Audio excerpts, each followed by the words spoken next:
call. John Coleman, Here. Kim Crepper, Here. David Henson, Here. Ronnie Maines, Here. Jason Payne, Here. Jenna Smith. Here. All right, seeing that we have a quorum, I call the Williamstown City Council meeting for March 3rd, 2025 to order, and I request that all guests please sign in if you have not done so already. We would greatly appreciate that. At this time, would you care to stand as Councilmember Coleman leads us in a word of prayer? Let's bow our heads. Dear Heavenly Father, we thank you for this day, Lord. We thank you for the time you've given us tonight. Lord, just praise, just watch over everybody in this room and decisions made tonight for our city. Just glorify you, Lord, and it's in your precious name we pray. Amen. And while it's not on the agenda, I would ask that we, oh no, it is. We're going to move down to item 6 real fast. Say the Pledge of Allegiance. Pledge of Allegiance to the flag of the United States of America and to the republic for which it stands, one nation, under God, indivisible, with liberty and justice for all. Thank you. You may be seated. All right, moving on. We have item 7, announcements. We have a little March calendar of upcoming events. Today is the Senior Center fundraiser. It is at Eduardo's, and that is going on between 5 and 9 p.m. tonight. And then we have the Kiwanis auction, which will be closing. The Kiwanis auction online at the northkentuckyauction.com. That will be closing on March 6th. On March 9th, we have daylight savings time begins. St. Patrick's Day is March 17th. We have a council meeting March 18th, and spring begins on March 20th. Moving forward, I have item number 5 on the council meeting, but do we have those? We don't have those tonight, so I request somebody to make a motion to table item number 5 at this time, if you would not mind to do so. I'll make that motion, Mayor, to table the correction and approval of minutes for the regular council meetings of February 3rd and special council meeting of February 18th. Motion on the table by Councilor Smith. Can I get a second? I'll second it. Second by Councilor Maines. Roll call, please. John Coleman, Yes. Kim Crepper, Yes. David Henson, Ronnie Maines, Yes. Jason Payne, Yes. Jenna Smith. Yes. All right, thank you. Moving forward, we have a discussion for parking lot lease by Mr. Hans Filippo. Mr. Filippo, would you care to take the stand at this time?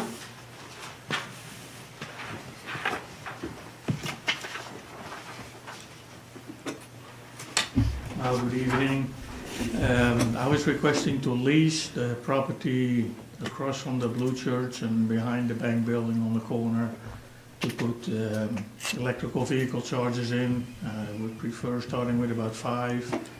I think we can get up to 20, but let's see what 5 will do. But yeah, I would like to rent that whole piece, or lease the whole piece of property, however you want to do that.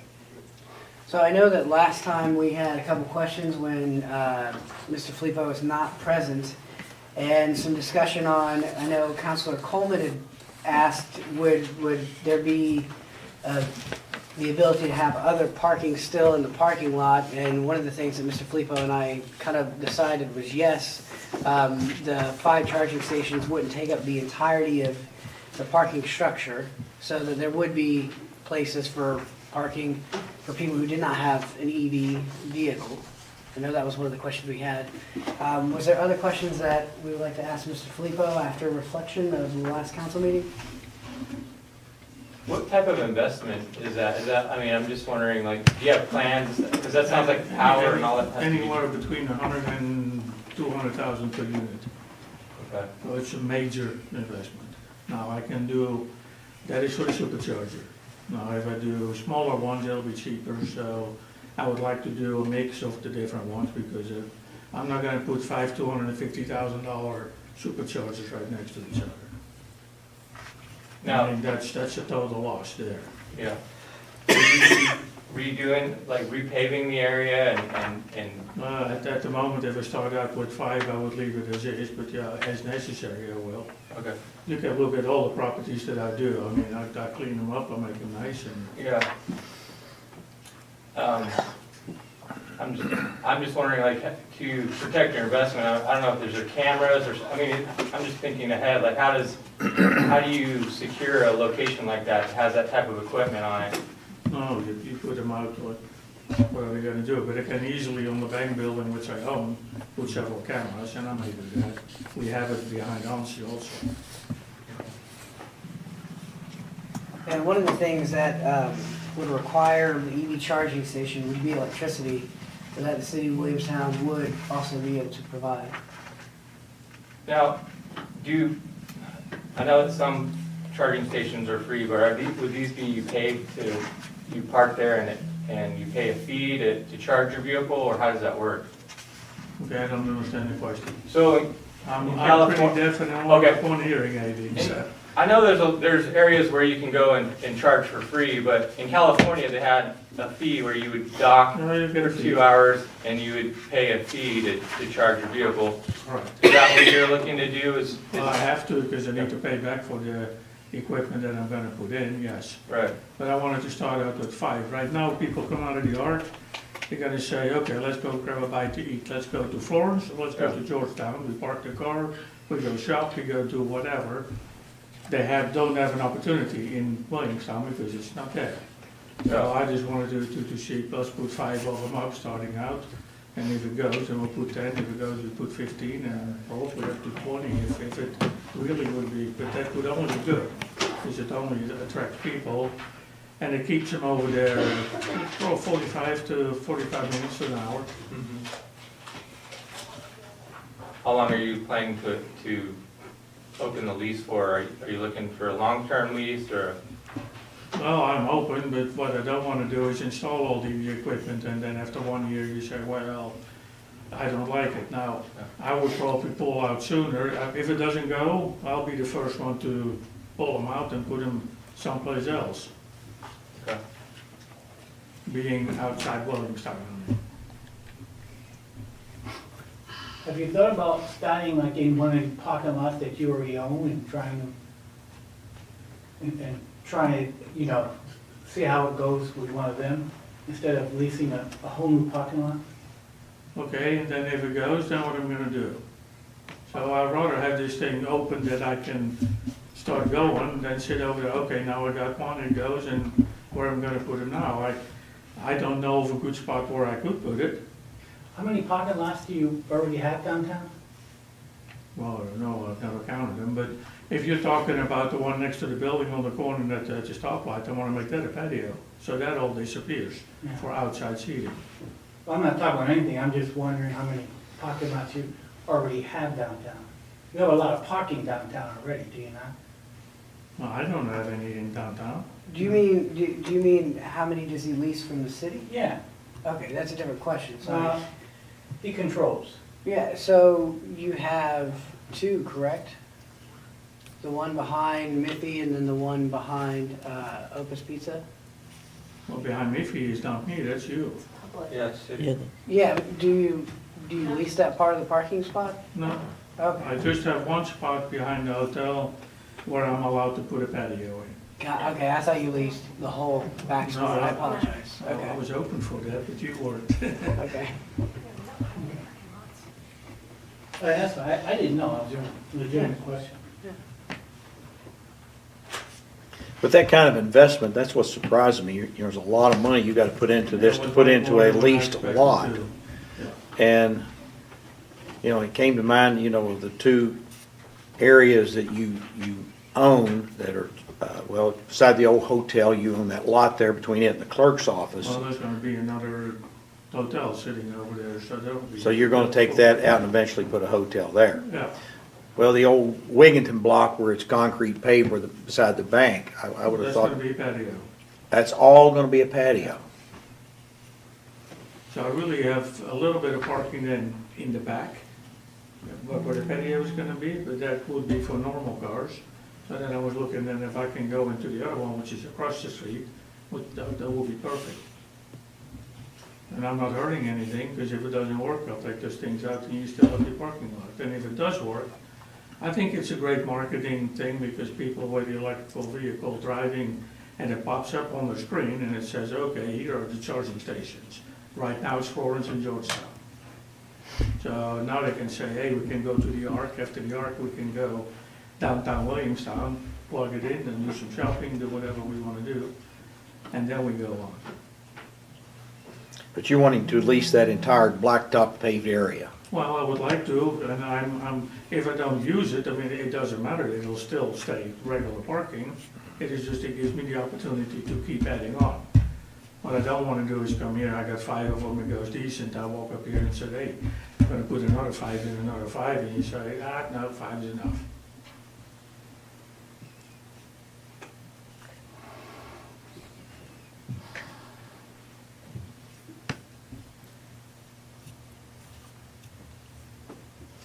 So what are our thoughts, council?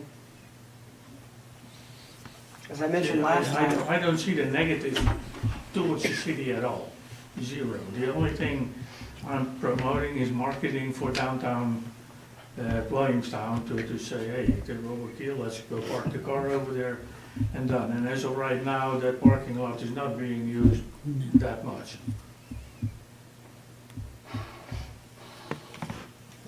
I think it's a good idea. I mean, because you wouldn't want 2 here and 4 there. You got a lot Or where you you get. can't, because Yeah. you're gonna have to put Yeah. the electric on. Yeah, the electric lines too. Yeah, we got it at work now. Yeah. Well, And there's there a want pole more there, spots. so that's another reason, there's a big pole there that they get that right into. Yeah. So that makes it a lot simpler. if council approved tonight and we drafted up a contract, a lease contract, how long before you could start the Well, I've process? got one gentleman who was being on my case pretty hard saying, hey, sign, so we can start going. I wish we would have done it a couple of months ago when the whole EV was still much more getting grants and all that kind of stuff that is kind of going by the wayside rather quickly. So, you know, you have to redo and find out. I probably have to go with some smaller ones versus some of the bigger ones that you could have done then, but, you know, it's, hindsight is 20/20. Along with the lease, wouldn't we also make revenue on the electric? I mean, how much electricity would you be buying to charge these things? I don't know. You have to put a meter on there and, Well, there's a meter, and it will be bought from Williamstown. yeah, So you make money on the electric that I'll be buying. you know. I don't know how much one of those I don't generates know for either. electric. I have no clue. I know it is not a big money maker, putting them in. That's why the grants were there and everything else, just to promote all the solar and whatever else, but I don't know, I think it's very important for downtown to have them over there. If I don't make a dime on it, it's fine with me, but if we get 20, 30 cars a day coming in, just park over there just to go shopping, I think it's well worth it. I think it's a good idea. I think it'll bring people downtown and, I mean, I don't have an electric car, but I know there's a market for them and it'll help, because we are kind of a remote area. It'll help from that long distance from Florence to Georgetown to get an extra charge in. Yeah.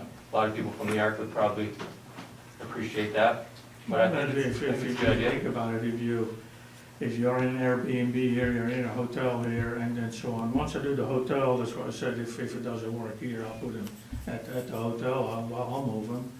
But I cannot see that it wouldn't work.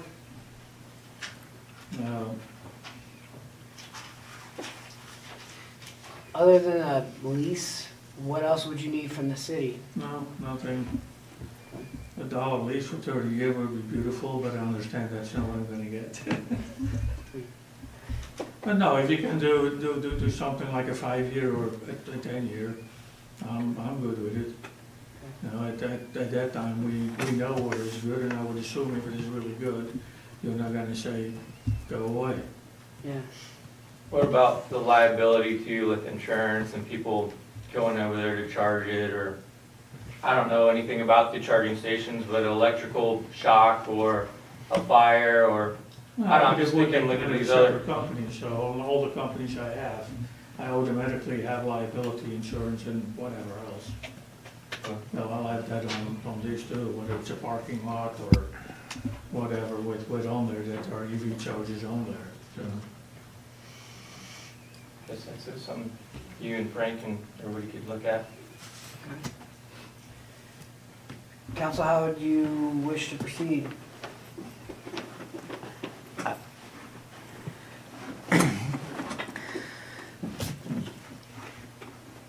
proceeding, I mean, I think looking at a 5-year lease right off the go, I mean, you was all right with 5, and then starting some there. Okay, If you- if I put in 5, it's a 5-year lease. If I put in 10 of it, it's gonna become a 10-year lease or something like that. If you take them out, you'll fix the parking lot back. Sure. I mean, just stuff like that. I really, before I could make a true decision, like I would like to see the lease and the contract agreement is what I mean, I think we can, I think we should, me personally, I would, okay with moving forward as long as, then I'd like to see the contract and stuff like that before we just say yes. I would like to see the whole paperwork out in front of us. Pretty normal. Yeah, I mean, and then, I'd like but, to see a drawing as well with what it's gonna look like and the improvements on there and everything. I It'd be mean, nice to have that too. I'm for it, but I just like to have all the upfront details of what it's gonna look like and Yeah, I can show you on the internet what it will look like. I've been working on Tesla for 2 years, and I still don't have the final okay from them to do it. It's not easy. It is easier said, so we'll just do this, but like I said, I've been working, and I am a Tesla dealer, so we install solar roofs and so on, so you would think you get first in line, but it's not that easy. But they're not the only ones. So I would like to have a couple of Tesla superchargers, but I can also put some of the other ones in there that are cheaper. It just takes longer to charge the car. So it seems like council is okay with proceeding forward. I know that they would like to see a contract, so we could start negotiating the contract, draft that up, and then maybe have it at the next council meeting, or maybe the following one after that, if that's okay with council. I would really like to try to see it next council meeting. I mean, I'm sure he wants to move forward if he gets the No, approval. I can have it here, otherwise my son can bring it over. Yeah, and that way we can I just can go. give you the internet websites too, where you can just go on and you can see what it looks like. It looks nice. Yeah. Oh, I When they have them in Florence and so on, and Yeah. they make a separate parking lot, and Yeah, Myers it's is- clean, it's, right in front of Walmart in Georgetown. I think there's some there. yeah. And that's a little farther out in the corner than I would want to have them. This, I think, is a good spot because it is right there. You can walk to wherever you want to go to.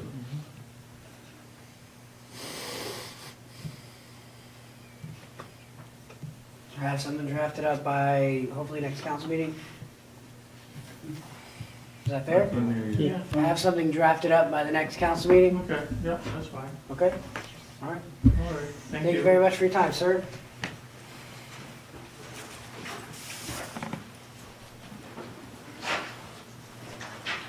All right, moving forward, we have Miss Christy Ham here with the discussion for the zone change. I provide you guys with, thank you. I provide you guys paperwork that we provided you with a bigger piece of paper. A couple of weeks ago, I ran into Miss Ham at Walmart, and she had some questions for me regarding her property, which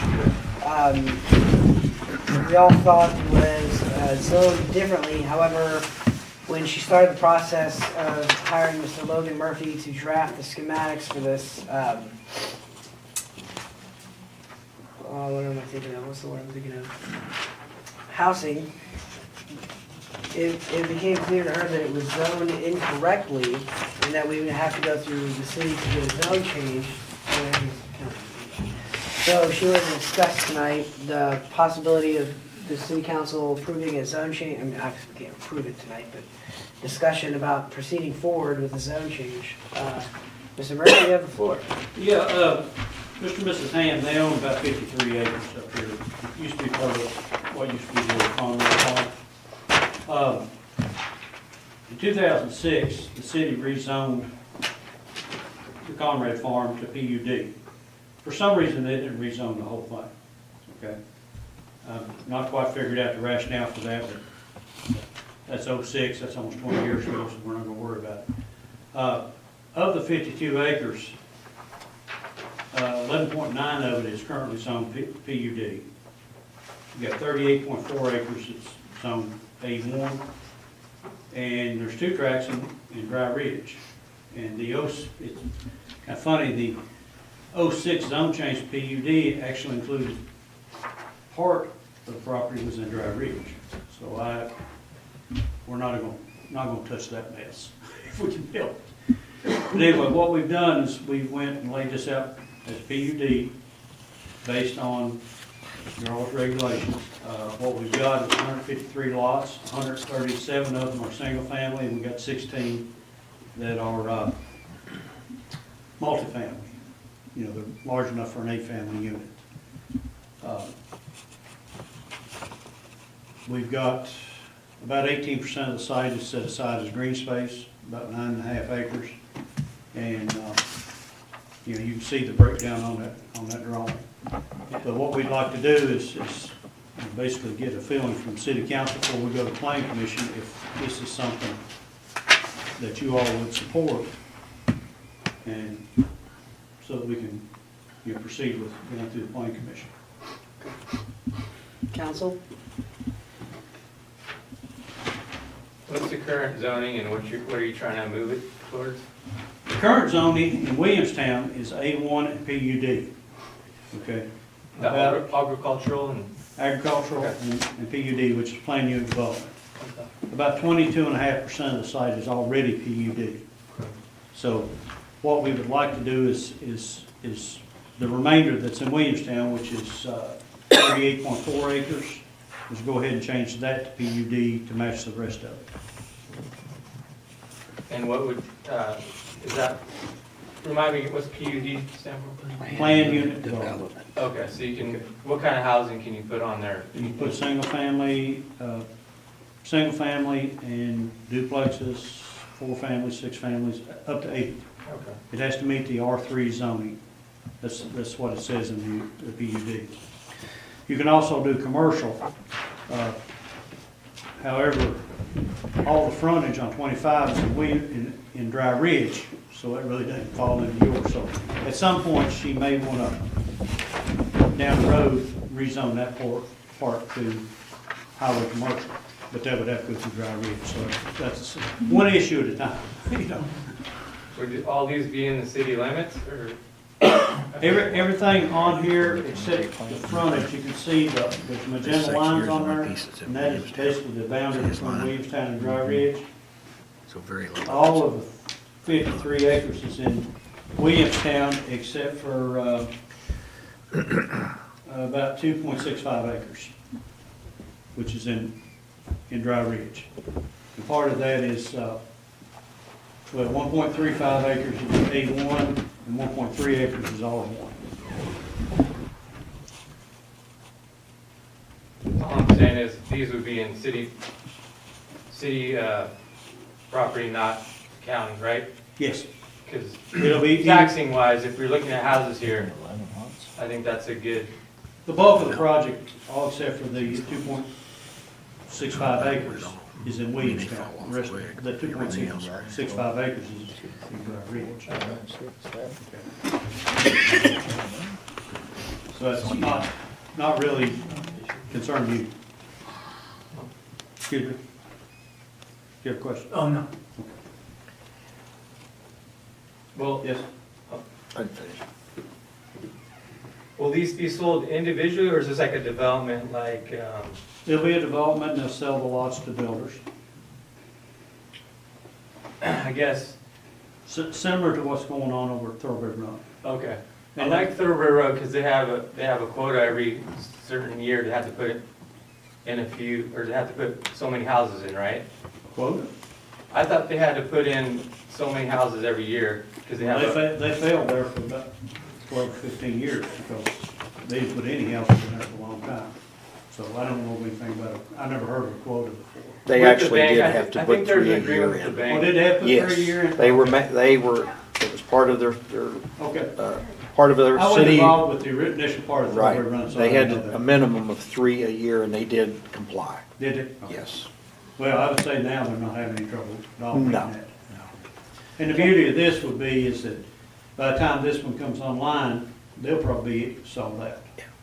Okay, so that's kind of what we're looking at, is that, you know, by the time we get this one online, so you're not talking about this year's construction, because it takes 4.5 months to get through the county and back to you all, okay? So,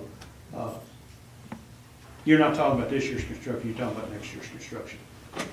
So, and then the construction next year, depending on what you did, you could be fall before you ever had lots.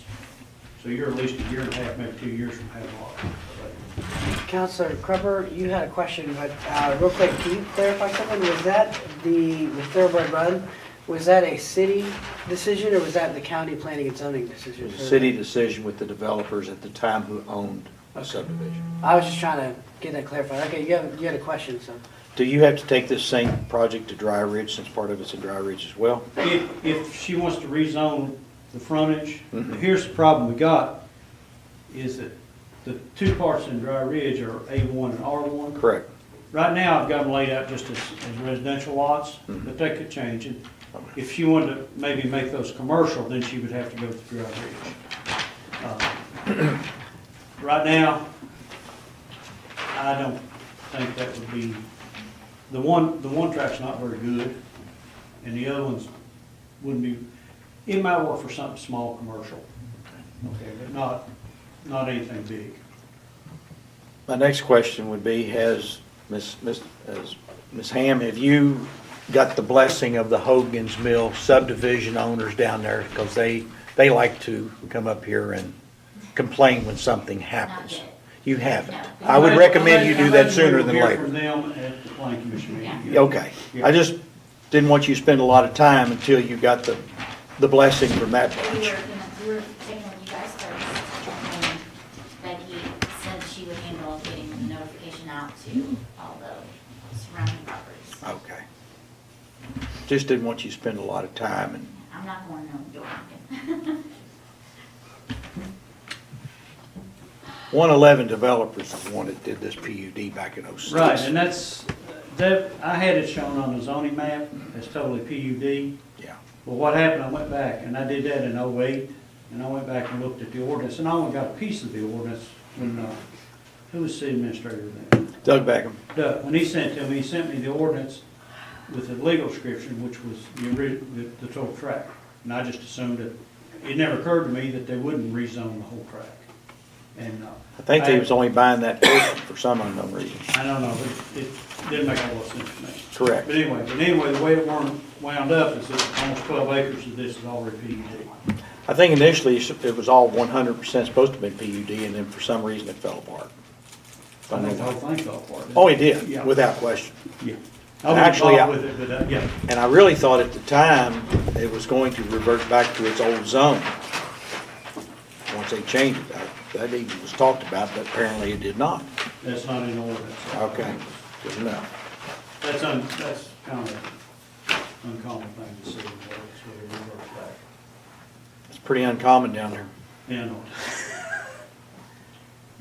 Anyway, just to go over the layout, we've tried to segregate the multifamily away from all the single family as much as we could, and we're proposing 2 entrances on 25, one on the north side and one on the south side. Bear in mind, the highway department will have final say on that, on what we do there. But that's the plan right now. And we're way too early to go to the highway department.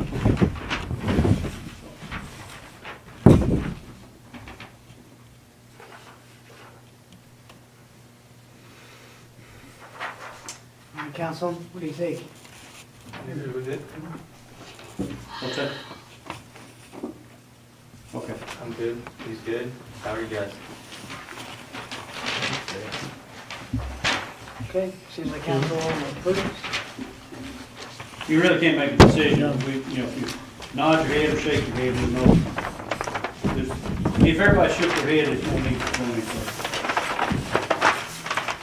Seems like everybody's on board. Okay, appreciate it. Thank you. Ms.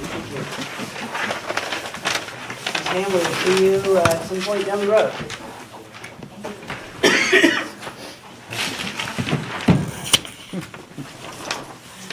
All right, council, Greg Mazzy, discussion of purchase of city property. He is not here, however, I provided you guys with, Greg County PDA. Does not have a photo, I wish it did.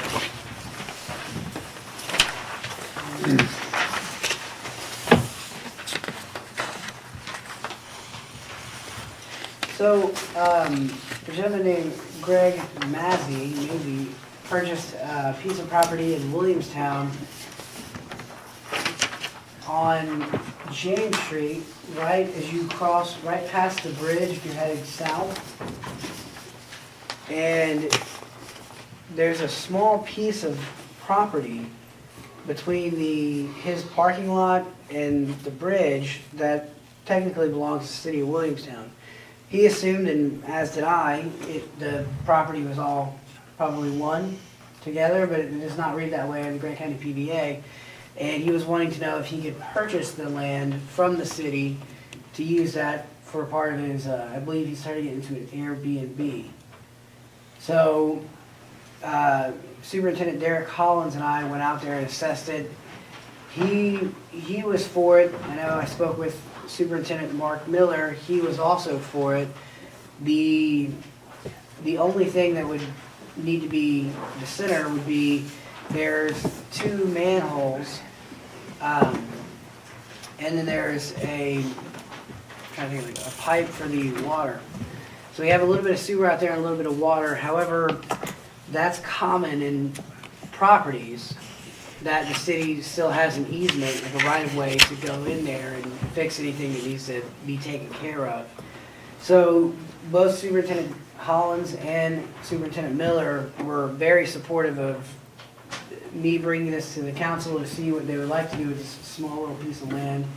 It's like a tenth of an acre. It's very small, but this is something that I know Mr. Mazzy wanted to discuss and get the council's input on and see if the council would be interested in selling that piece of property. Well, can you show up to the next meeting and let us Right. know? And he can come to the next meeting. And then we can talk about it. Have him bring some pictures and some, like, what does he want to pay for it? It'd be better if he just was here to talk to us about it. Yes, at the same time, this is something that I think council should be thinking about and seeing if this is something we even want to do or not. I did tell him that this was gonna be on the council meeting this Monday.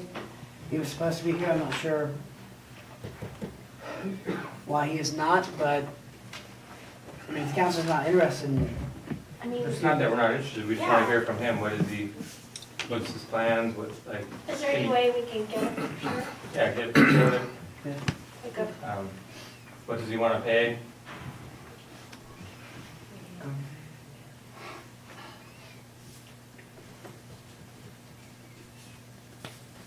so he wants it for his Airbnb, like he Mhm. wants it for parking or for like a swimming pool, or do we know? He just wants extra space or yeah, it's, pickleball? no, I mean, it's a small little piece, and when Derek Hall and I went out there, he pointed out that that is already well maintained, and it's probably assumed by the previous owners that they own that as well. Why didn't you take a picture or two so we could see that instead of this? Yeah, honestly, when I printed this out, I thought there was a photo up there. However, I didn't go looking afterwards. I printed out a bunch of stuff, and when I went to prepare it, I didn't realize that there wasn't a photo attached. I apologize. Look, I don't think we have an issue with it, but I think if he really wants it, he should show up and talk to us about it. We asked Mr. Filippo to come back this meeting because he wasn't here last meeting. I think we should do the same. Yeah. Okay. Not against that. All right, moving forward. Code of Ethics update discussion. I don't know why it says update, but, oh yeah, here.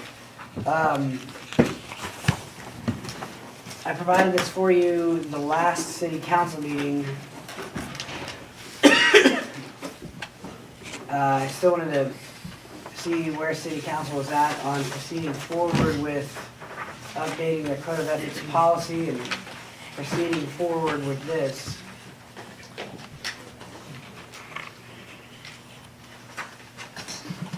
Can you give a summary of the updates that you're trying to update? And also, didn't you say you were gonna provide us with a current policy that we, So I went to look into that. This is the current policy. What is added is what is in red and highlighted in yellow. So those are the recommendations based off the policy that they pulled from the city's website.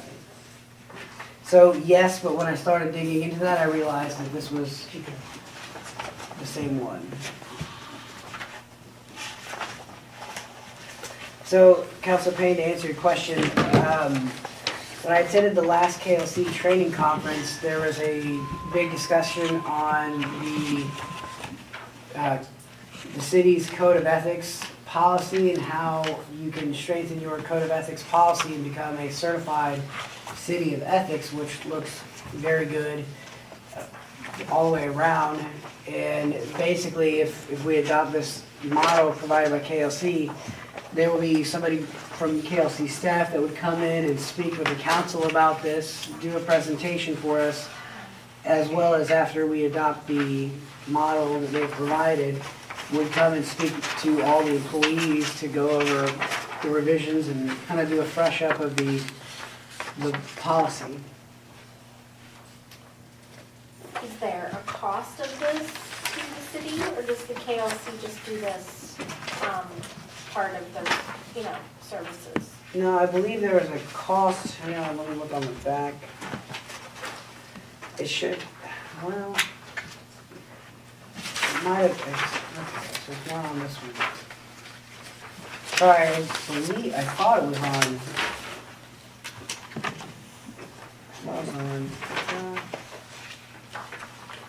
I guess not. I can have that answer for you. I thought I had it at the last council meeting. I thought it would be in this packet, but I realized that it's not. But that's the majority of that would be for the training that they would come to do, Council Payne.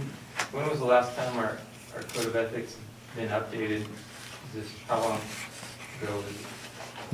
So what we have done is we've entered into an agreement with the Northern Kentucky Ad District, and they are our Code of Ethics board, and they also are the ones that provide the policy. The policy hasn't been touched in quite some time. So I don't know the exact answer as to when. With the guy with the eidetic memory, Mr. Councilor Crummell may know that answer. Do you know when the last time the city had updated its policy? From time to time, it does get updated. Now, in some of this language in this here, I think what you would need to probably do is take, especially the employees, city employees, they have a manual, they have guidelines, they have rules, and they have things that they're supposed to do and not do. And some of them even breaks down to dress code and conduct and whatnot. Some of the information in this may, whether it overrides what you currently have, but I think it needs to be a thorough review of it before you even adopt this. Northern Kentucky Area Development District, the city got involved in that in 1994. And we've been a member of it ever since. This year, my understanding, was adopted last year by the General Assembly. I, for one, at the last meeting says, why fix something that's not broke? This doesn't mean you have to abide by this. Most of it you already do. But there again, I think you need to review what your current employment handbook is and see if it just matches what is currently presented to us. But it has been updated from time to time, yes, to answer that question.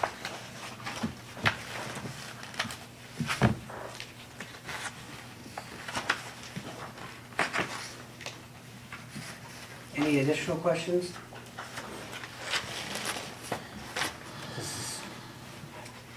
Councilor Coleman?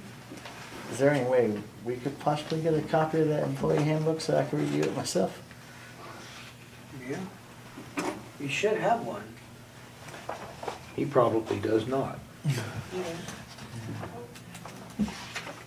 It's been many, many years since we had an updated employee handbook to anybody.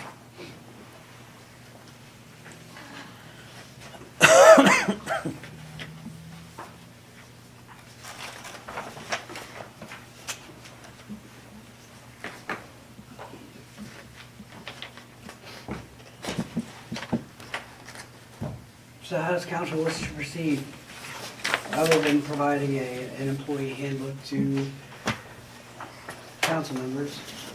Well, I think that, it's something maybe we should take a look at, but I do think cost is important. And I know that code of ethics is important, but I feel like right now, we have to be very mindful of what we're spending. And is this a need or a want? I'm not sure. I just need a little bit more information. Can KLC come and do a presentation before we go further, Nick? Can they come and give us an update of what they would do and the cost and all that? Yeah. Would you like me to have KLC come to the next council meeting?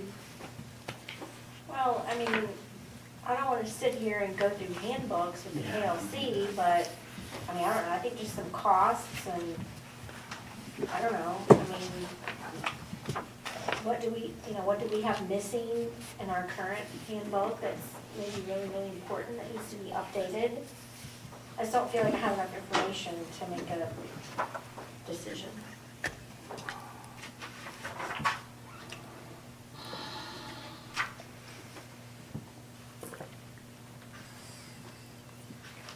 That's just me. I agree with Councilwoman Smith.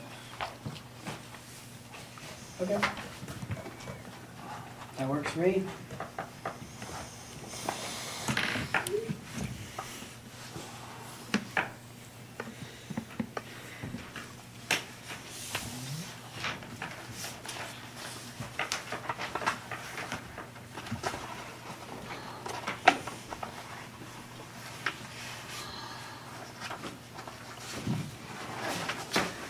All right, moving forward, we have sidewalk project update. As you guys see in your city council package, we received a letter from the state allowing us to proceed forward with the sidewalk restoration plan. The project that was started in 2020, however, due to COVID, was postponed, and then the Summit Engineering was working on engineering the project. I spoke with Mr. Hill from Summit Friday of last week, and given the fact that everything is a go, the city can proceed forward with the project in its entirety. There's a few steps that they will need to take before we can start that process, but we did receive an extension on the grant, so we're good. So hopefully that will be in the works fairly soon. So we have until the end of 2025, is that correct? Yes, sir. When do we expect it to actually be completed? Hopefully by the end of 2025. I got a So- question for you on that. Yes, sir. This engineering on this sidewalk extension has been going on, I know, at least 6 years. And it's no closer now than it was 6 years ago. And if it ever gets in a final stage, it'll have to be redone again because there's a lot of things that have changed in the 6 years of the area that they want to put these sidewalks in. You need to find out if this is a 100% grant or is it a matching grant. It's an 80-20 grant. We have to pay it up front, but then we get reimbursed 80%. You're not in a position you can pay anything for it right now. If they called you tomorrow and said, hey, you got this, you're not in a position you can afford to do this right now. I would be careful with this. I have not been impressed with Summit Engineering from the first time they was here. Now, you might be, but this gives you heartburn, or gives me heartburn from what they want to do. You need to see a full review of what they're going to do and how much yards are going to, people, especially down Main Street, could lose some of their yard You don't know how wide the sidewalk is going to be. There's going to be a lot of poles that's going to have to be moved. Now, I understand Mr. McComas has got a grant going on that he's going to be moving a lot of poles. But getting a sidewalk in without coordinating with Mr. McComas's grant, it's all got to be coordinated and done correctly. So I would caution approaching this. So what's good about that is Friday we did have a meeting and Mr. McComas was involved in that meeting because we were concerned about the overlap.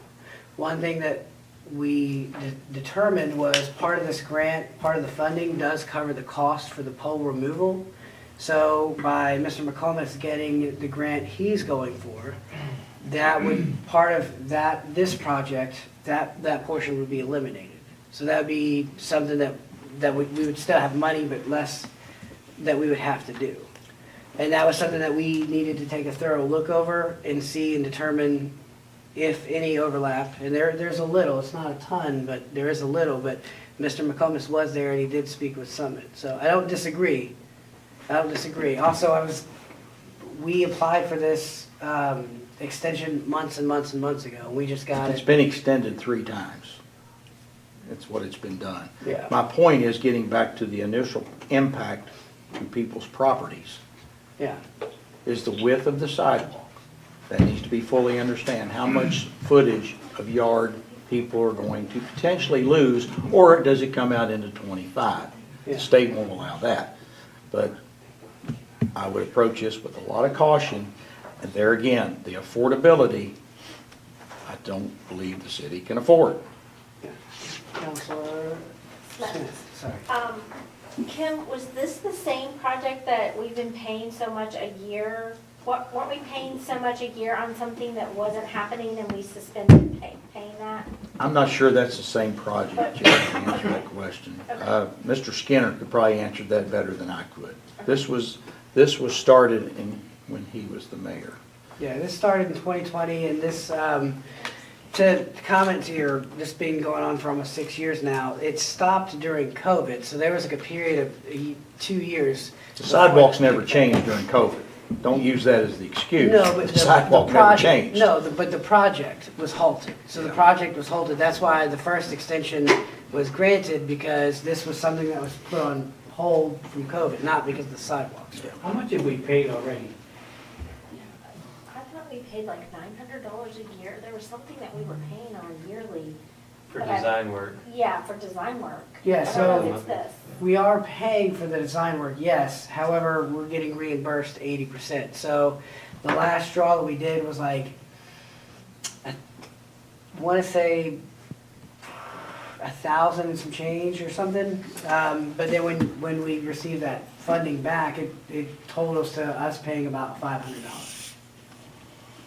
In the end, how much is it gonna cost us, that 20%? I believe it was 500,000. Is that correct? Mr. Pepper? 500,000? I don't remember the exact number. It would have been more than that. No. You need to, if you're having an interest in this, I think for the council, the entire council, you need to give an updated plat of where the sidewalk starts and where it goes, its width, and what properties it affects. Now, some of those sidewalks that they are proposing to replace, some of those sidewalks haven't been down 10 years yet. And they're gonna replace them, so. Well, yes and no. The project, the way that the project was designed was far exceeded the amount of grant funding that we got. So we've had to like whittle down a lot of what it was, and a lot of the grand idea to what this project actually covers. But the good news is, and this is what they said, that engineering is done, even though it may not be funded for this project. We still have an engineering plan for whenever we do get funding for the rest of that. Councilor Smith.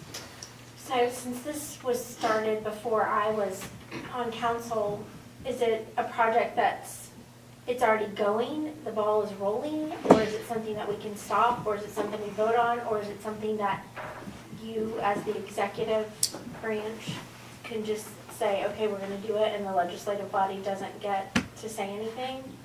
That's a good question. I don't know that answer. This is a project that I had no hand in, I just inherited. Right, I understand. So I would say the city has spent a lot of money, and we've recouped a lot of that money back per the grant. Every time we get an invoice, we pay it, and then we get reimbursed 80% of that payment. So, I mean, the city has spent a lot of money so far.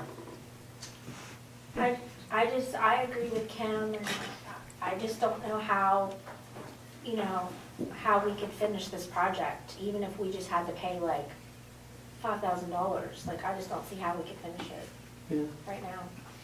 It's just, there's other See, I'm working on irons sidewalks in the anyway. fire that are very hot, It's strictly on paper right now. that we don't even know about. To finish Seems up. like Councilman the Coleman? engineering firm is making. So I don't see any work whatsoever being done on those sidewalks and for them to be done by 2025. I'm not seeing even being an option. So like Councilor Crumper said, it's all paper. Yeah, so it's Yeah. just They finally surveyed our area like a week ago. I saw someone out there. But is there anything that we can do, like, just thinking about the schools, kids walking to school, or people walking to the Arc, or what does the pedestrian traffic look like? I mean, I know you can't even walk across the bridge. There's no sidewalk along the 75 bridge if people wanted to walk over that.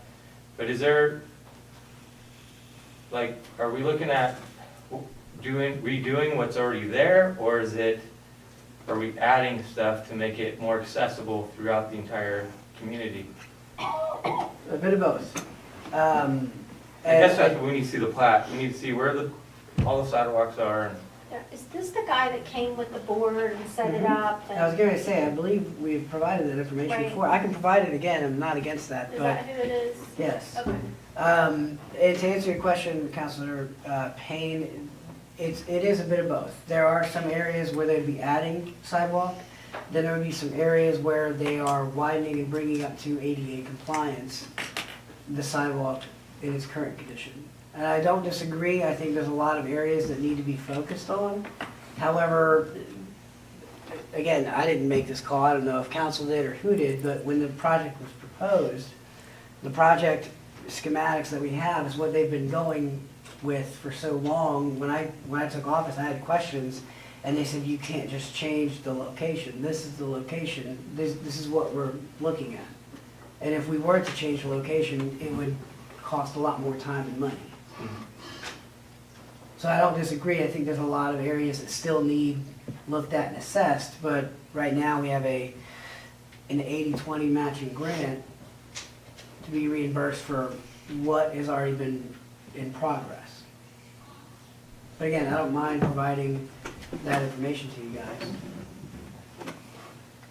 yeah, I think it would be good to kind of just get an idea of where it's going right now, but thinking, I mean, I know you don't want to change all your plans, but, if we have hotels coming in or schools or whatever, build the sidewalks where they're needed for pedestrians to feel safe rather than walking up the side of a road or something right now. I think, a lot of when they closed down for the railroad over here, a lot of those folks that live in Ridgely is like, oh, now our kids have to walk all the way around and there's no sidewalks, and I'm just, maybe we just need more information on it, and so we can better assess if it's worth it for us to move forward or not. Yeah, Ridgely is part of that too. Okay, so yeah, if you can bring the map, I've never seen the map, I think I was absent the day that you guys had that guy present, but. Okay.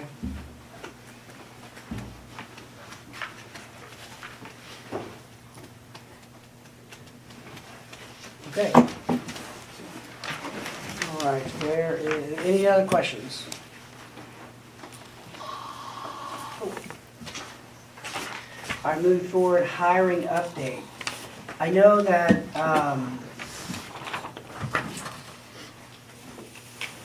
I spoke with council, I believe it was last week, about my speaking with Newport to see if they had any recommendations. They recommended a gentleman I had not been able to get a hold of him.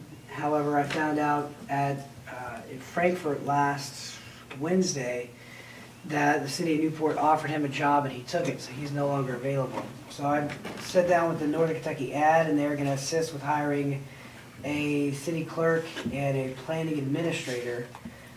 We have to provide them with the information, but basically they're gonna share it. So hopefully we can get that done by the end of this week and put those job applications out there. Who was the gentleman, what position was he looking at So with us? he was gonna do some contract work for planning and zoning, because the way Ms. Laura McLean and I had sat down with the county and assessed this, was they were gonna assist and I would be able to sign, but legally I'm not allowed to sign off on things, so until we had somebody, we were gonna do like a contractual service with this gentleman who was a planning and zoning administrator for Newport for many years, and then he went on to own his own business doing this. However, the city of Newport apparently offered him a job doing something, and he took it, so that's why he's unavailable now. Yeah. Right. Moving forward, you guys all received a letter in your city council packets from Matt Holmes, who drafted a letter to us on behalf of the Williamstown Fire Department. I sat down with the Williamstown Fire Department last week and had a very long discussion with them and tried to see where they were, what they were looking for, what they wanted, how they wanted to go about this process again, and kind of clear the air and get some things better understood. It was made very clear to me that they were okay with having Assistant Chief Todd Anderson be the acting interim chief for the time being. They've given us a proposal, if you review, that they would like to start the new hiring process on November 1st of 2025, doing interviews and background, things like that, and then have an appointment or decision be made in January of next year. Curious to hear what the council's thoughts are on that, and what city council would respectfully like to do regarding the hire of the new fire chief. Ultimately, it is up to the mayor to appoint and have the council approve my appointment. I'm not officially appointed an interim fire chief because I wanted to speak with the fire department first and then speak with council and share what I learned from them before proceeding forward. So I would like to hear what council thoughts are on the situation.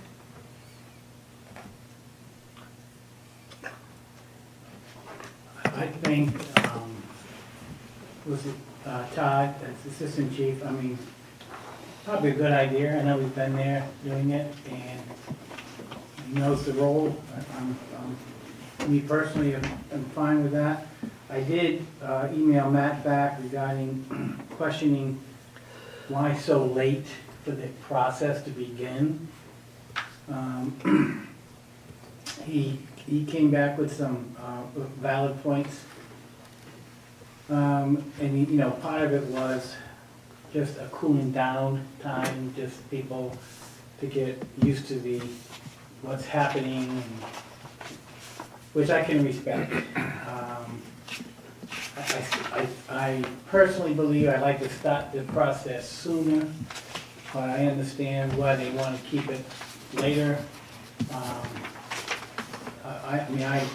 I have no objection.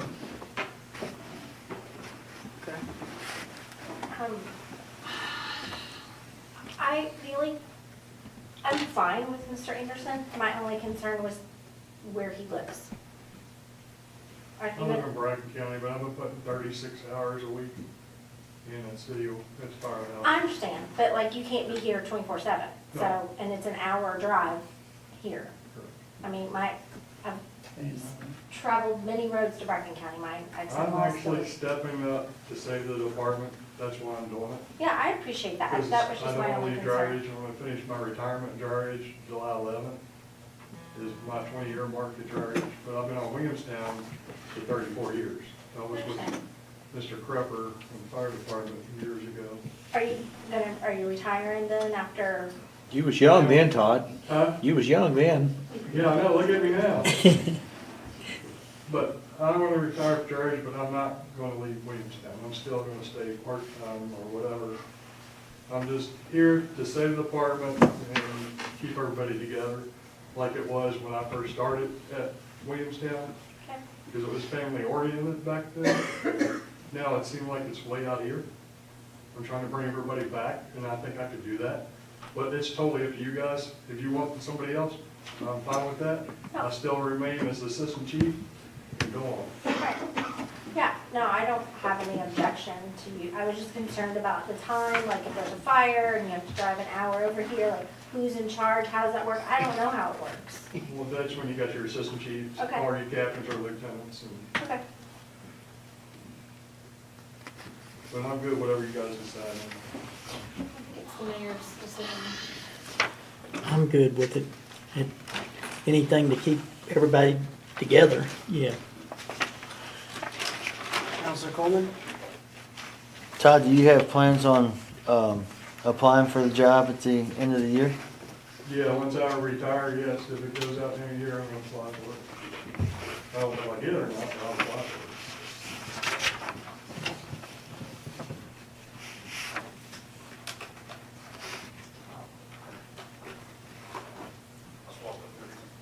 Thank you, sir. So, I'm Matt Collins for the ones that have not had the privilege to meet me. So I know one of the reasons that we pushed back the hiring date so far back, I know starting in November, me and Dave I sent him a lengthy email in response to his questions so that there was no gaps in anything.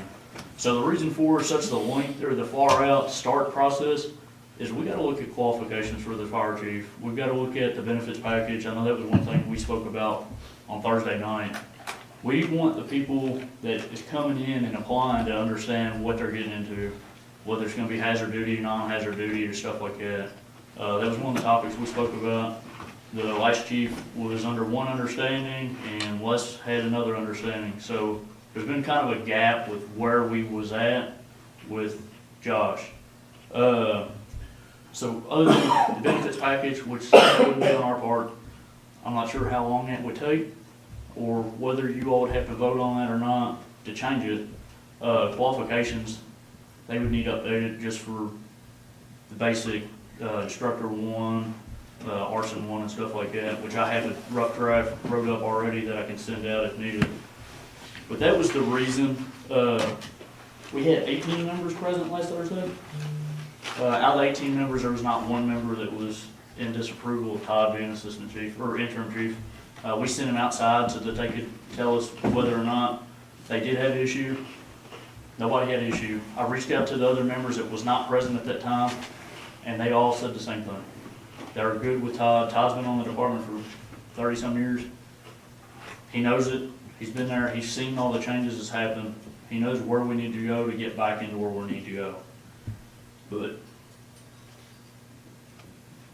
there's any questions, you all can reach out to me or Johnny. Johnny's one of our other board members.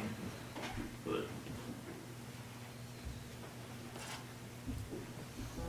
So the entire fire department was on board for this? I spoke with, we got 27 members now. I spoke with 25 of them and everybody's good with them. So I just don't want to see we lose our department. I know I spoke with Dave about that. We got some members that's over the drama. They're over everything that's going on over there. I've spoke to about 10 different members and they're all ready to go. So if we don't figure something out, the city of Williamstown is going to be hurting for membership, and that includes part-time people. One of the other big issues that we spoke about last week was the hazard duty pay for, or the hazard duty retirement for the part-time people. We have 3 members that joined our department under the understanding that they were going to get hazard duty retirement paid in, and as of right now, they're not. So now they're on the fence of what are they gonna do, because they came here for that reason. So we have a lot of members that are looking to see what happens out of interim position and some other stuff that's going on, so. Todd's right, he's in to save the department. He's been trying to tie everybody in and keep everybody together. He's been filling in for all the absences. When Wes Wayland was out, he would fill in for him. He'd help with Rick when Rick would be absent. He would help with Josh, and he's more recently picked up more to help in Josh's absence. Like he said, he is here 36 hours a week. You can call him at any point. If he's not over here for his 36, he's going to be at Dry Ridge, so he's always in the county. He does 24/48 up there, so he's either in Dry Ridge or he's here. So there'd be no issues with Todd not being around.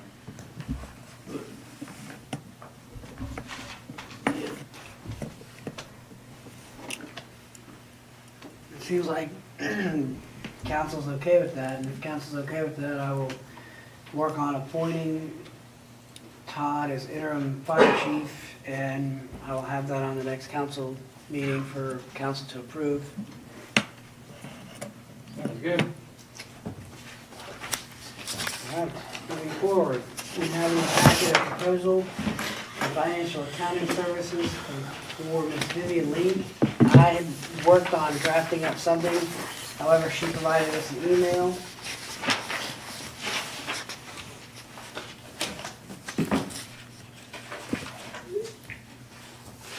Well, I'm just curious because what Vivian's gonna do and why we need her, because I've heard nothing, all I've heard is just what's on the street. Like, I haven't had like an official phone call from anybody, this is what's going on, this is what we're doing. So I'm just curious as to why. Well, because Miss Alex Cummins,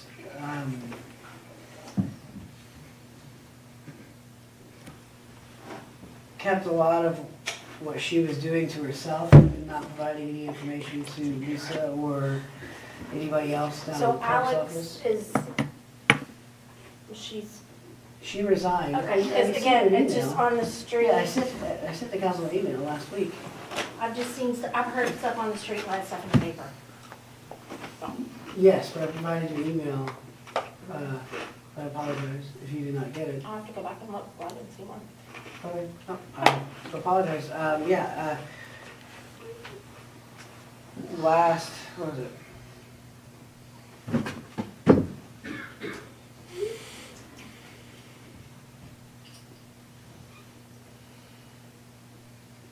Yeah, February 19th, Josh Willoughby and Alex Cummins resigned from their positions. Leaving the clerk's office in somewhat of a pickle.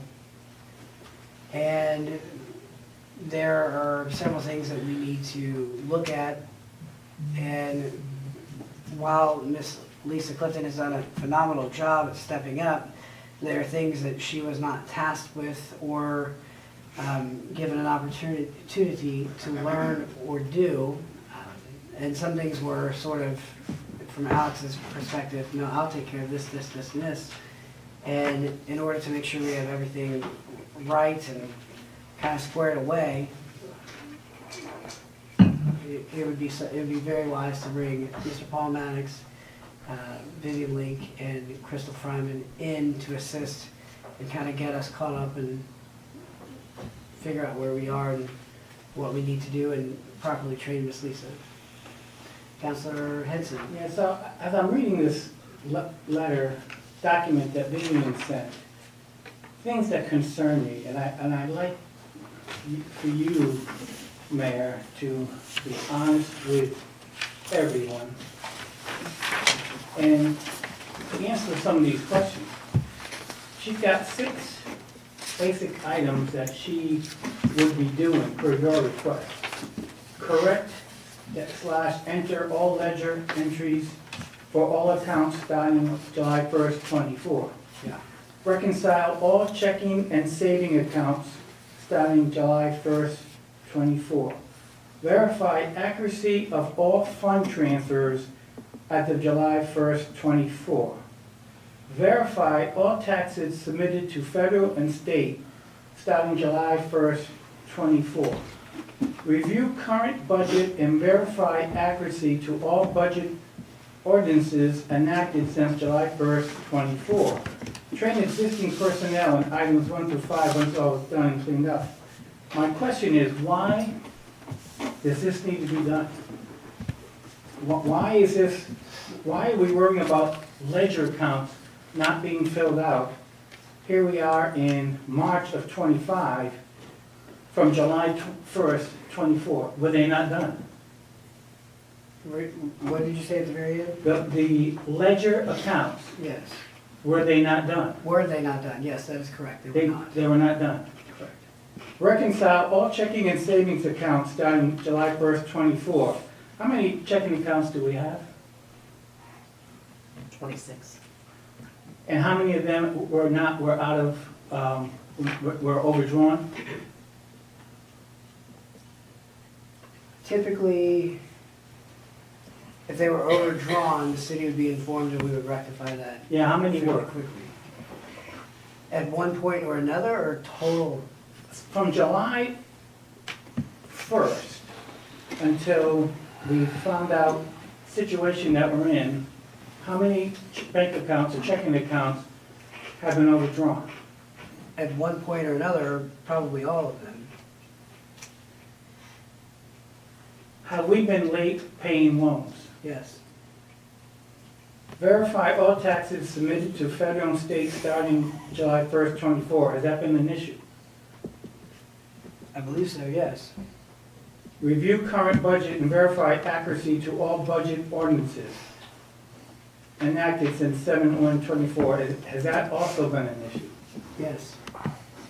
And when did we find all this out? Within the last few weeks. I believe that I addressed a lot of those concerns at the executive session last council Well, meeting. yeah, but I can't talk about those out of executive session. Just lost my train of thought. I guess, one meeting, we're talking about the telematics audit, and what a great job and what a great financial situation the city is in, what has done.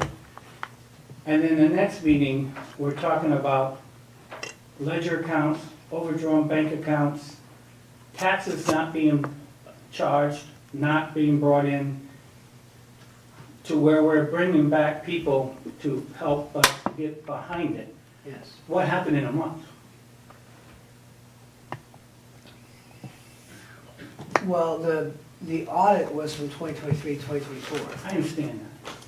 Yeah, so what we had discovered was that there were several things that were not being done correctly or being done at all, prompting us to make some decisions.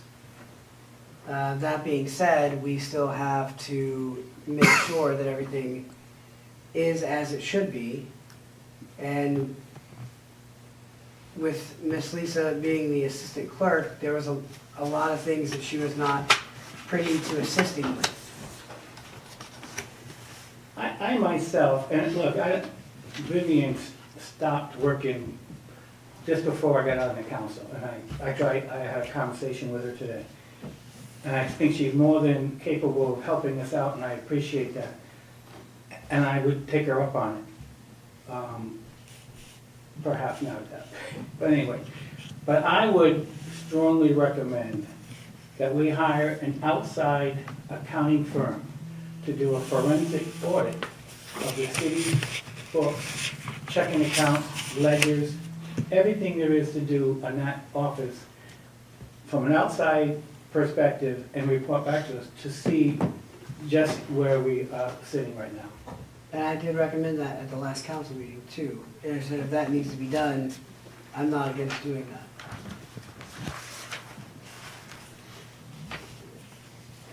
Anyone else?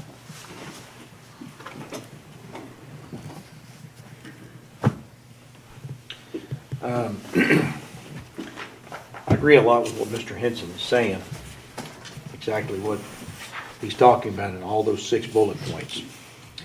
The issues I'm having here, Mark, that we've been concerned for quite some time about the budget.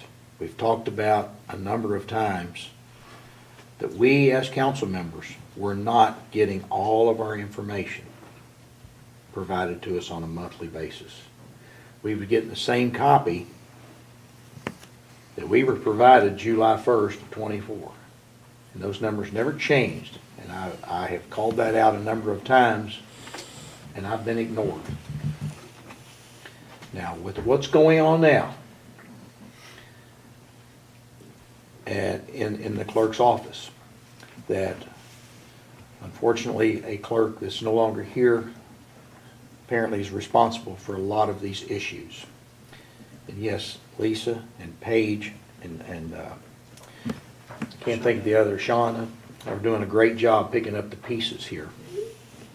And they're going to be a long time by themselves picking the pieces up. Yes, they do need Vivian and Crystal to come back in here and help get them trained and to understand what's happened here. But we as council members, on a weekly basis, when this starts, we need to have in paper, in writing, every week where we stand financially in all departments. And that includes how much is in the checkbooks. Now, I'm not done yet. I'm making a note though. You make plenty of notes. Now, what we've been provided here for the last number of months, we're not being provided anything that even helps us remotely close to what's in the budget. And your budget's in a big time mess right now, and I know for a fact it is. Now, what needs to happen sooner than later, and starting now, is that there needs to be some priorities of what projects need to be done and stop anything going down in the future. In other words, I got an email today. We're no closer on getting the marina fixed than we were 8 months ago. The bid has never been put in the paper to advertise. It's still waiting for your office to get this marina started and get it done. Now, we've been told as council here in the last 2 or 3 meetings, they want to have an opening date in May. Is it May or April? Help me with that number. April 15th. April the 15th. That's less than 45 days away, and they're no closer to having anything done down there. You need to make a priority to get that done. Take one project at a time. The most important one is get this clerk's office straightened out. You've got the marina to deal with this here soon. You've got milfoil problems that was talked about at the last meeting, the last 4 or 5 meetings, about zebra mussel issues at the water plant that needs filtering put on those. And of course our electric department that's working on a grant. Joe McComas can do that on his own. But in this clerk's office, we need the paperwork, we need to understand how the money is flowing and what bills are being paid and what's not being paid, and paid on a timely fashion. We also need to be informed on how much it's costing us and print it off, how much Densmore is charging us monthly. We've never got a copy on that. We need to know that because it's not cheap. I believe Alex provided that to you about 3 or 4 council meetings. She did. She's had 3 of them, but all the council needs it. They all need to have to know exactly how much the money is going out. You've got more money going out than you've got coming in. And that includes also of how much back taxes have not been collected to. Until you figure out and you know how much money that you've got to work with, because I don't think you know if you're making money or losing money up here. I don't think you know. And I'm afraid I know what it is. So you get this done.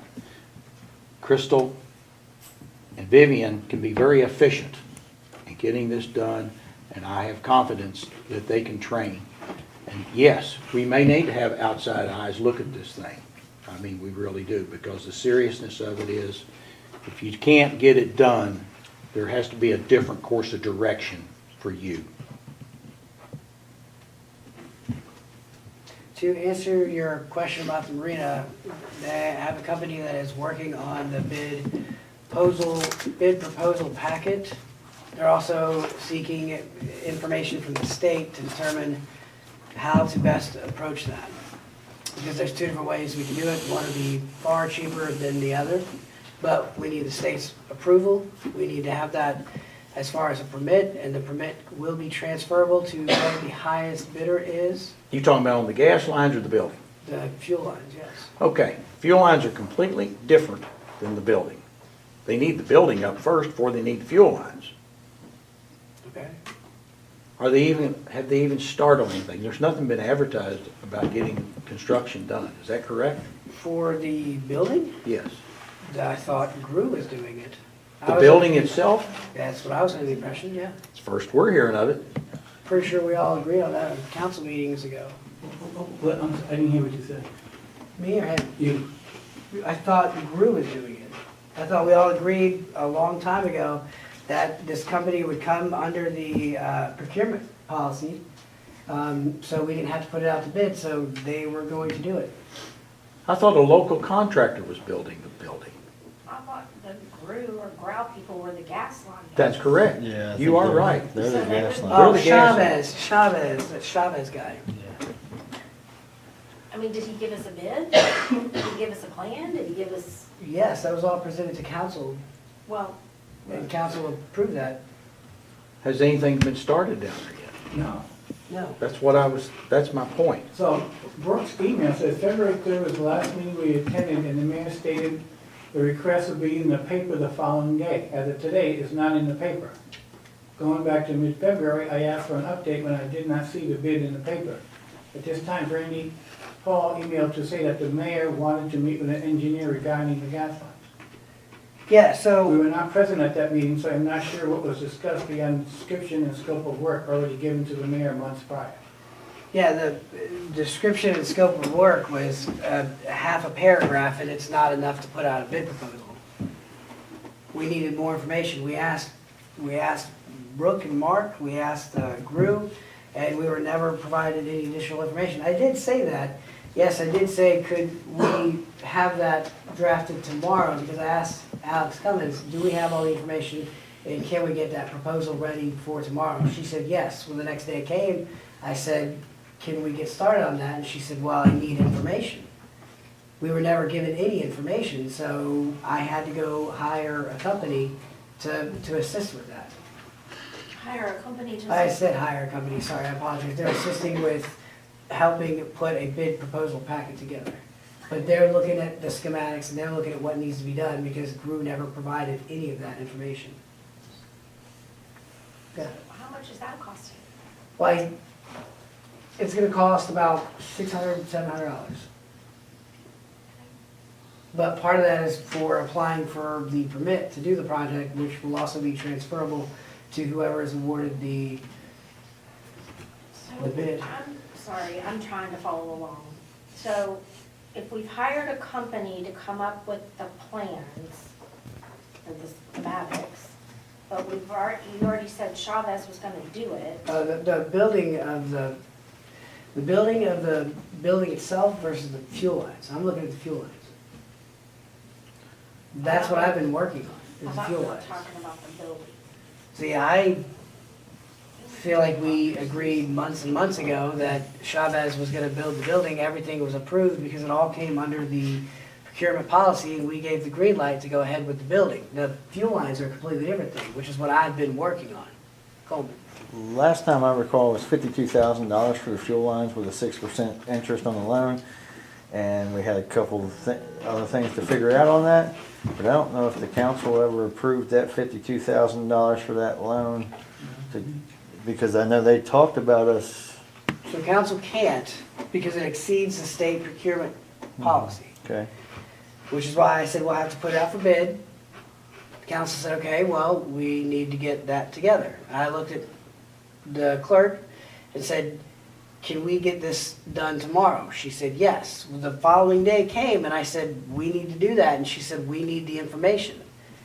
And she reached out, I reached out, we all reached out to try and get that information. We were never given that information, so I contacted a company and said, hey, can you assist with creating the bid packet? Because we don't have any information. They even looked at the information provided and they said, where's the rest? And I said, that's all that they have given us. And they said, okay, we will get that for you. Give us a couple weeks to get it all together. But they're also reaching out to the state to acquire the permits.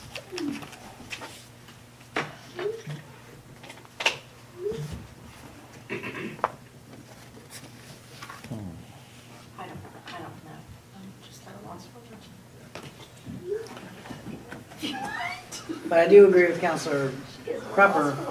The priority right now needs to be fixing the clerk's office and figuring out the extent of where we are. Well, I agree, but 100%. But, I mean, the marina caught on fire when? Like, when was it, Johnny? May? June? Yeah, I mean, this is craziness. I'm surprised Market Brook haven't just thrown their hands up and it's like, the heck with this, we're out of here. I mean, I just don't understand. Well, once you figure out the clerk's office, in terms of financially where you stand in each and every department, because I know there's going to be a lengthy time there where you had funds that was put in the wrong account that's got to be matched in your utilities. So we, as a council, knows how much money you've got in each utility as well as your general fund. And when you figure that out,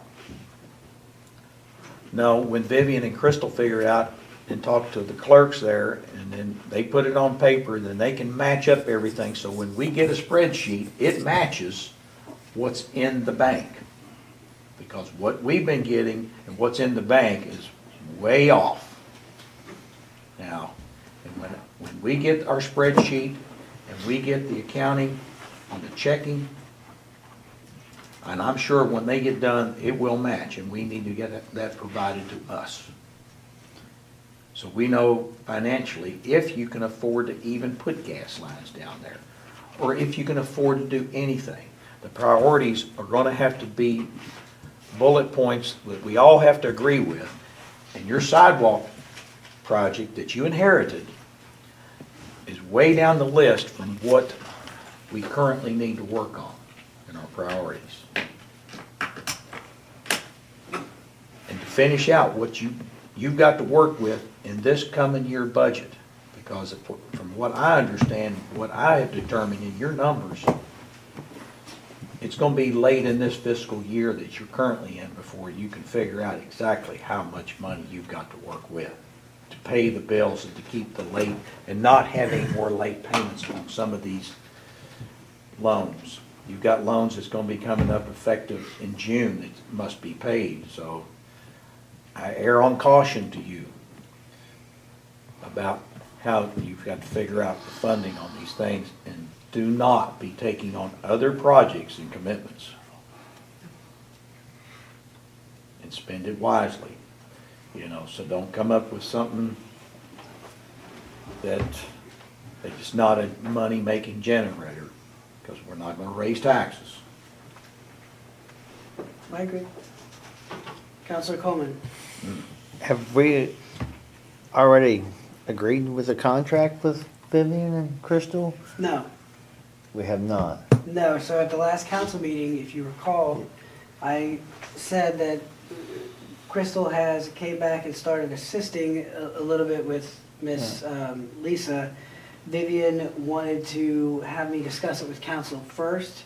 Council was on board with that per the last council meeting, so I brought her in and sat down and had a meeting with Miss Lisa, Vivian, and Crystal, and she gave me a list of terms that she would like to come back with and said she would like me to speak with council, and I was okay with that.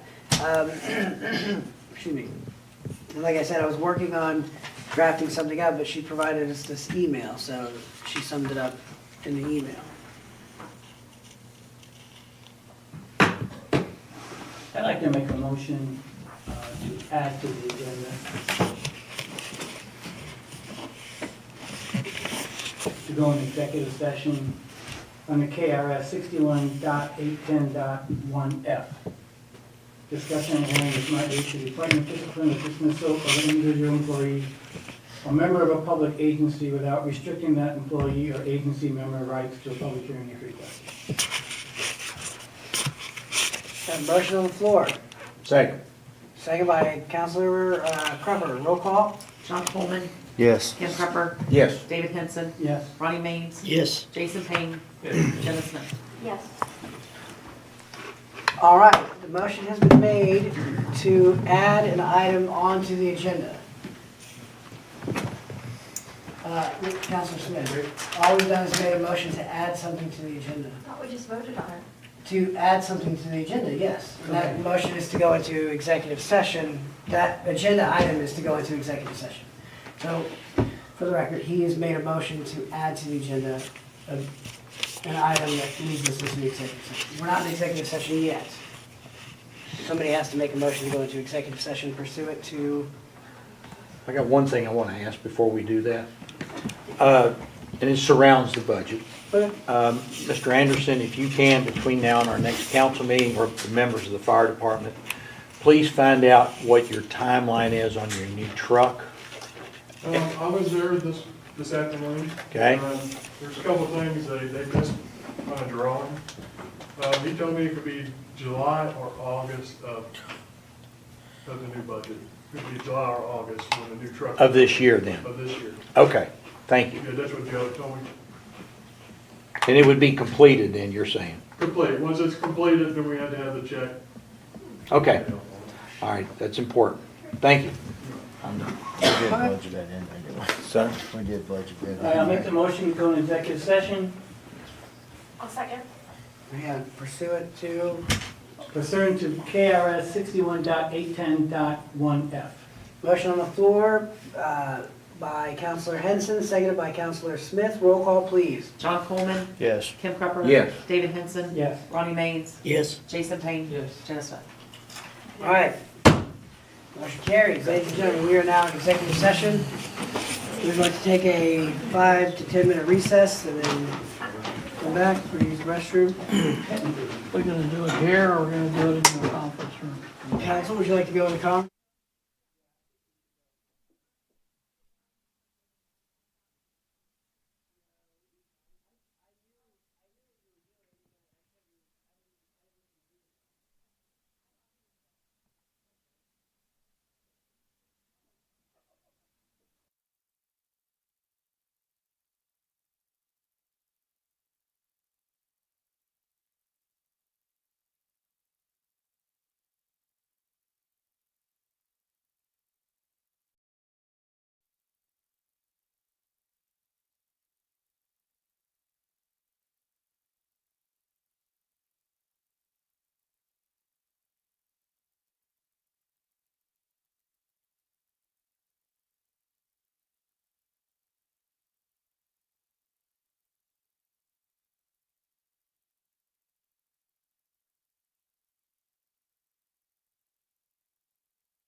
There, you can't sell it. We still have enough for Motion to reconvene in regular session. 4. Motion on the floor to come out of executive session, Second. seconded by Councilor Coleman. Yes. Sorry. Roll call, please. John Coleman. Yes. Tim Pepper. Yes. David Henson. Yes. Ronnie Maines. Yes. Jason Payne. Jenna Smith. All right, motion carries. Ladies and gentlemen, no votes were taken, no actions were taken during executive session. It was strictly discussion. Let it be noted for the record that during the executive session, Councilor Jason Payne had to leave for the evening. So he is no longer here this evening.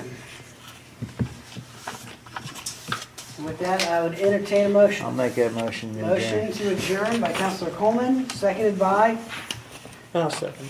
Councilor Maines. Roll call, please. John Coleman. Yes. Tim Pepper. Yes. David Henson. Yes. Ronnie Maines. Yes. Jenna Smith. Motion carries. Meeting adjourned.